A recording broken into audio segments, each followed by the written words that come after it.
It's Joe, and this is my next project. All right, how's that for a little bit of progress?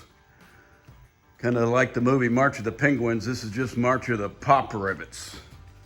And it really laid down just the way we had planned.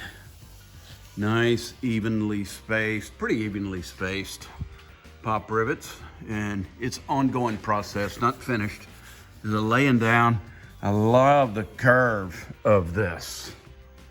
That is what it was all about. This real estate right in here. This thing. This seam turned out good, a little better than the other one, but that's okay. The other one's gonna be fine. I'll show you it too. I ain't scared. It just stuck out a tiny bit more, but that's okay. And here's where we are in this process. Get up here where you can see it.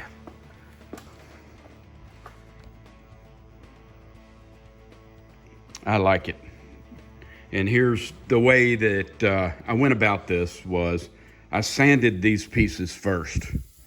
I sanded them with a little scuff pad, green scuff pad.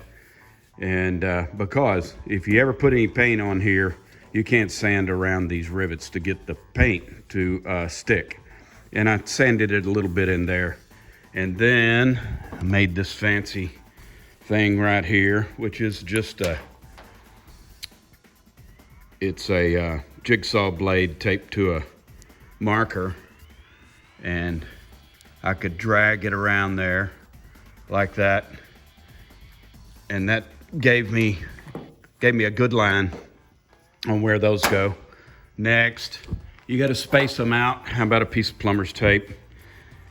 I use that and just made a little mark inside. I just used the big holes. And there's dozens of ways to do this that people do that. Here's one. I've used this one before. This is pretty cool. You get a piece of elastic and you mark it and say you want to go however long you want to go. You can pull these out like that and stretch it to exactly spaced rivets and have them come out on the end really nice. I didn't do it on this. Oh, or the piece falling. I didn't do it on this. I didn't think it would work out as good that way, so I just used a little piece of metal plumbing tape. Boy, I like that angle. That was what I was after. Now this, I've got to put the rivets in here, and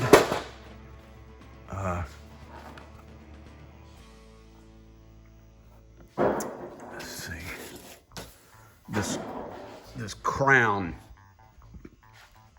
You see, these are made out of that HHR piece, and we've got a little bit falling in here. It's all right. That was all in the plan.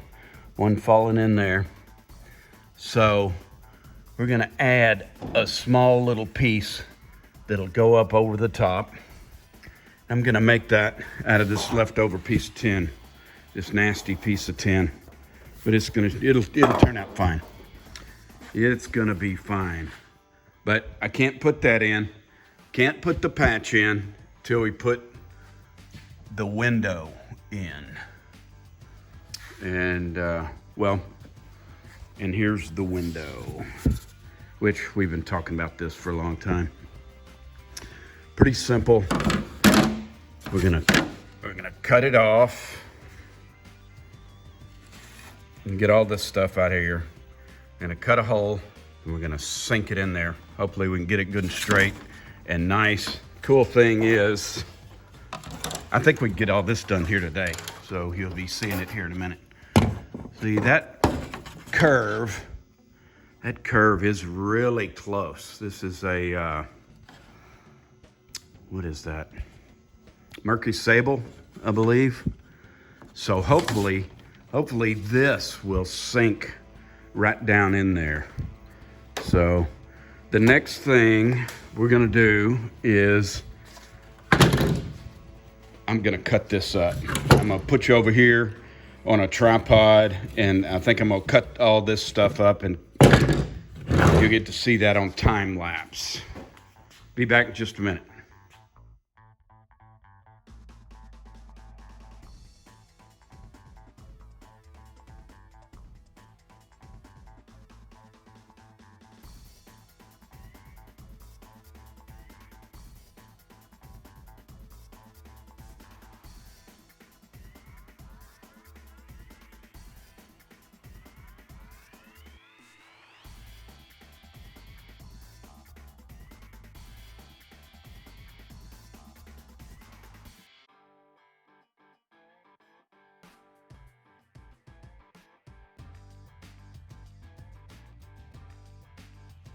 And there it is.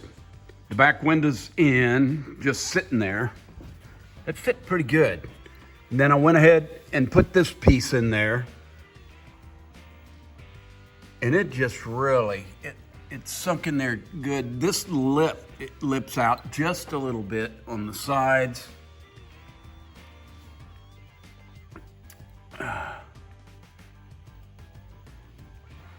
And we'll, in the end product, this will probably have, oh, they're falling out now. I'll clean it up through here. We'll get it set in there better and clean it up through there. Yeah. Nice.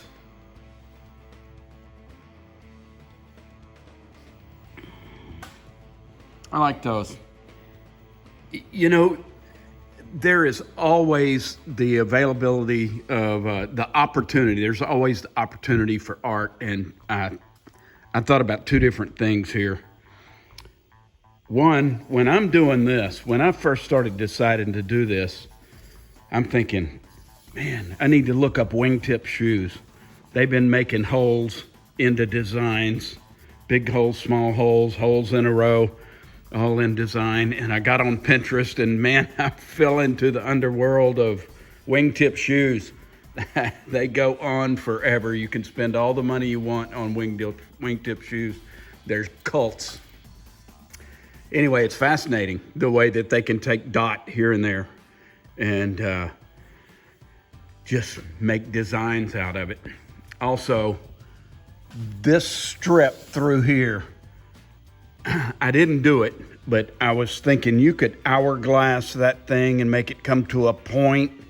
There's just a lot of opportunity for art, and I like the art and the creativity on it. You ever see those lowriders that everything on the lowrider is engraved, even the body? Wow, what a fantastic amount of work and commitment to get through all that. Wow, how many hours on one car? Forever. Just beautiful. And you can tell there's nothing small enough that it's not paid attention to and engraved or something. And I just can't do that. I don't have that kind of time. I would rather build 6 or 8 different cars than just one car for the rest of my life. But that's just me. Yeah. It really took shape. I like that profile. That right there. Nice.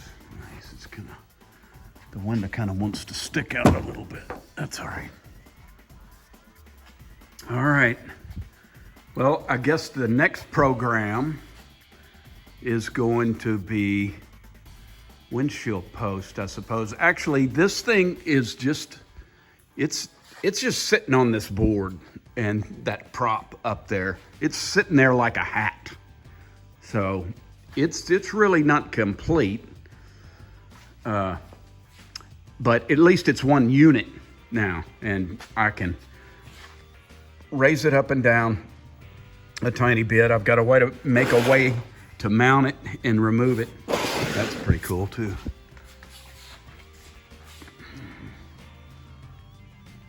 And I gotta attach that top, this Boy, I don't know what, there's a lot of stuff running through my mind how this windshield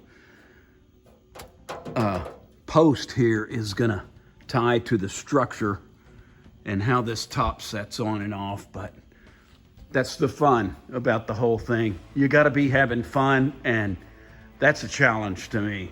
Just figuring out a really cool way to make that thing mount on there, mount and unmount, that sort of thing. All right. I guess that makes a whole Saturday. Thanks for tuning in.